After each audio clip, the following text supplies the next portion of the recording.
আসসালামু আলাইকুম প্রিয় শিক্ষার্থী, আজকের এই পর্বে আমরা অষ্টম অধ্যায় টাইপ 4 এর কোশ্চেন নিয়ে আলোচনা করব। তো আমাদের টাইপ 4 এর বিষয়টা হচ্ছে কি অপরিকল্পিত নগরায়নের সৃষ্ট সমস্যা।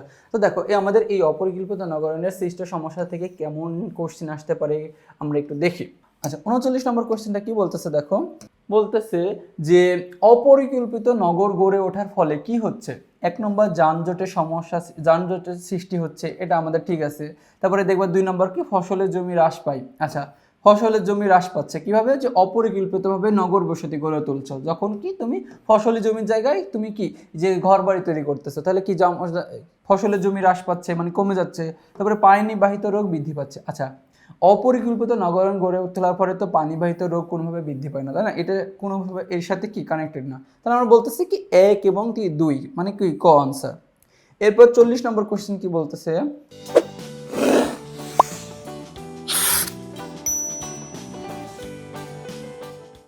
দেখো 40 নম্বর কোশ্চেন বলতেছে কি যে বিক্ষিপ্ত বসতি গড়ে ওঠার অন্যতম কারণ কোনটি। আচ্ছা, বিক্ষিপ্ত বসতি গড়ে ওঠে কোন অঞ্চলে, আমরা জানি যে পাহাড়ি এবং বনভূমি অঞ্চলে। কি যে পাহাড়ি এবং বনভূমি অঞ্চলে যেখানে কি গাছপালার পরিমাণ বেশি আছে সেই অঞ্চলে দেখবা যে কি বিক্ষিপ্ত বসতি গড়ে উঠেছে। তার মানে কি এই যে বনভূমি, এই বনভূমি এবং পাহাড়ি অঞ্চলে বিক্ষিপ্ত বসতি গড়ে ওঠে।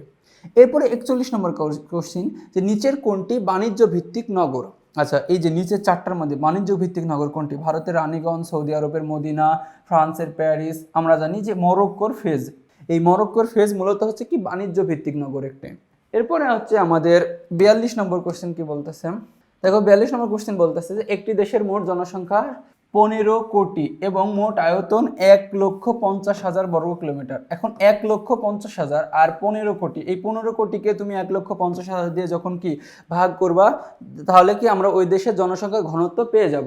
তাহলে কি যে এই 15 কোটি, কি এই 15 কোটিকে যদি কি 50 লক্ষ, এই 50 লক্ষ দ্বারা যদি কি তুমি ভাগ করো, তো দেখবা যে আমাদের আসতেছে যে 1,000 কত জনসংখ্যার ঘনত্ব, দেখবে যে কি 1,000 আসতেছে। তাহলে আমরা বলতেছি কি গ আনসার। তো এরই মাধ্যমে আমরা কি এই টাইপের সকল এমসিকিউ সহজ করে ফেললাম। তো পরবর্তীতে তোমার সাথে আবার দেখা হবে, ততক্ষণ পর্যন্ত তোমরা সুস্থ থেকো, ভালো থেকো, আসসালামু আলাইকুম।